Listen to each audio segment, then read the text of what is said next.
નમસ્કાર દર્શક મિત્રો, @ગુજરાતમાં આપણું સ્વાગત છે। આમ આદમી પાર્ટીના ડેડિયાપાડાના ધારાસભ્ય ચૈતર વસાવા એમ જ આદિવાસીઓના લોકપ્રિય નેતા નથી બની ગયા। ચૈતર વસાવાએ હંમેશા તેમના મત વિસ્તારના લોકો માટે લડત આપી, આંદોલનની ચીમકી આપી તેમજ ધરણા કરીને પણ અવાજ ઉઠાવ્યો છે। ત્યારે ફરી એકવાર ધારાસભ્ય ચૈતર વસાવા દ્વારા ભરૂચના રાજપાડીથી લઈને ઝઘડિયા સુધી પદયાત્રા કરીને વિવિધ મુદ્દે વિરોધ નોંધાવ્યો હતો।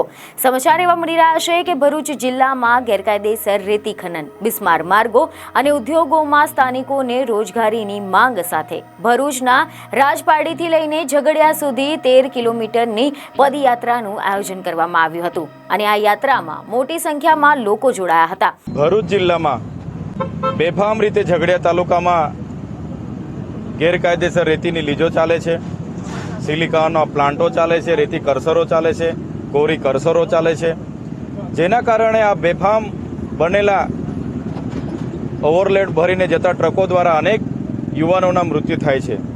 હમણાં અઠવાડિયા પહેલાં સુમિત વસાવા કરીને યુવાન ટીઆરબીને અડફેટે લઈને એમને ટ્રક દ્વારા કચડી નાખવામાં આવ્યા।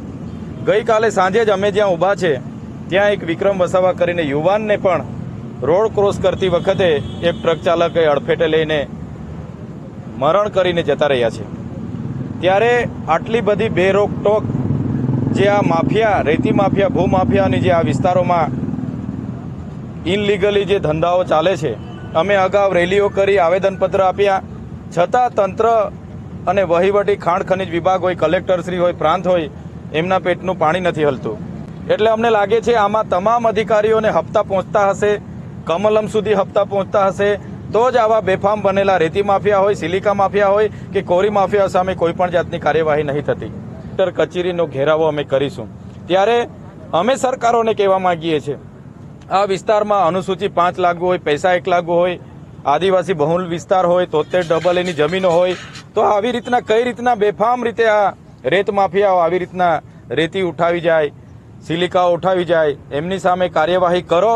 અગર કાર્યવાહી નહીં થશે, દિન 7 પછી અમે પદયાત્રા કરીશું અને કલેક્ટર કચેરીનો પણ ઘેરાવો કરીશું। તમે જણાવી દઈએ કે સમાચાર એવા મળી રહ્યા છે કે ભરૂચ જિલ્લામાં ગેરકાયદેસર રેતી ખનનના કારણે દોડતી ઓવરલોડ ટ્રકના કારણે અકસ્માતના અનેક બનાવો બને છે। ત્યારે અધિકારીઓ તેમજ ભાજપના આગેવાનોની મિલીભગતથી આ સમગ્ર કૌભાંડ ચાલતું હોવાના પણ ધારાસભ્ય ચૈતર વસાવા દ્વારા આક્ષેપ કરવામાં આવ્યા છે।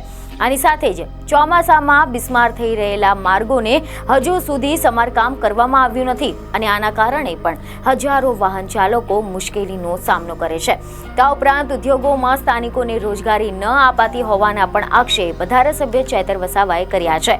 ત્યારે આ તમામ પ્રશ્નોનું નિરાકરણ નહીં આવે તો આગામી 7 દિવસમાં ફરીથી પદયાત્રા થકી ઝઘડિયાથી નેશનલ હાઈવે નંબર 48 થઈને ભરૂચ કલેક્ટર કચેરીનો ઘેરાવ કરવાની ધારાસભ્ય ચૈતર વસાવા દ્વારા ચીમકી ઉચ્ચારવામાં આવી છે।